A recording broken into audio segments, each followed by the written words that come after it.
پہاڑوں پہ ماؤنٹینز پہ جو کلائمبنگ کرتے ہیں چڑھتے ہیں اوپر، تو ایک کو پیما پہاڑ پہ چڑھنے والا چڑھتا گیا، انتہا کی سردی اور فوگ بھی بہت زیادہ تھی۔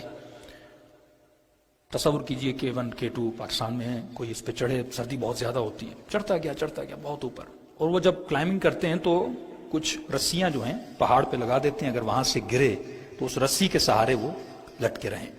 تو یہ بہت اوپر گیا، اوپر جانے کے بعد اس کا پاؤں پھسل گیا، پھسلنے کے بعد یہ گرا، گرنے کے بعد یہ اس رسی کے سہارے لٹکنے لگا۔ اب اس نے وہاں سے، اس کو اپنا آسمان نظر آ رہا ہے نہ زمین، کیونکہ فوگ اتنی زیادہ تھی، دھواں اتنا زیادہ تھا، اس کو پتہ ہی نہیں چل رہا، اور انتہا کی سردی، مائنس میں سردی ہے۔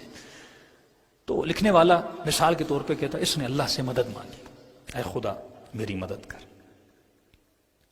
اللہ نے ایک فرشتہ بھیجا مدد کے لیے، فرشتے نے کہا اللہ تمہاری مدد تو کرے گا، لیکن اللہ کہتا ہے تم میری نہیں مانو گے۔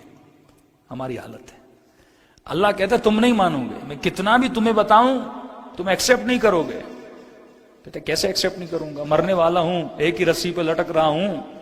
کہ اللہ کا حکم ہے جس رسی پہ لٹک رہے ہو اسی رسی کو کاٹ دو۔ اب اس نے کہا گدھا تو نہیں ہوں جس کے سہارے لٹکوں اور اسی کو کاٹ دوں، مدد کے لیے منگوایا ہے، مارنے کے لیے تو نہیں منگوایا۔ کبھی مجھے نہیں سننی، کہ اللہ نے یہی کہا تھا تم نہیں سنو گے، کہ وہ چلا گیا۔ اب سیکنڈ ڈے اخبار میں ایک بہت بڑی ہیڈ لائن چھپی، ہیڈ لائن پہ کیا لکھا تھا، ایک کو پیما پہاڑ پہ چڑھنے والا شخص رسی سے لٹکا ہوا مرا ہوا اس حالت میں ملا جبکہ اس کے درمیان اور زمین کے درمیان چند میٹرز کا فاصلہ تھا۔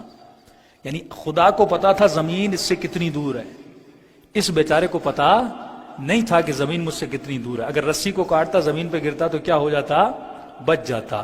اسی لیے معصوم فرماتے ہیں تجھے نہیں پتا کہ دنیا کی حقیقت کیا ہے، ہمیں پتا ہے کہ دنیا کی حقیقت کیا ہے۔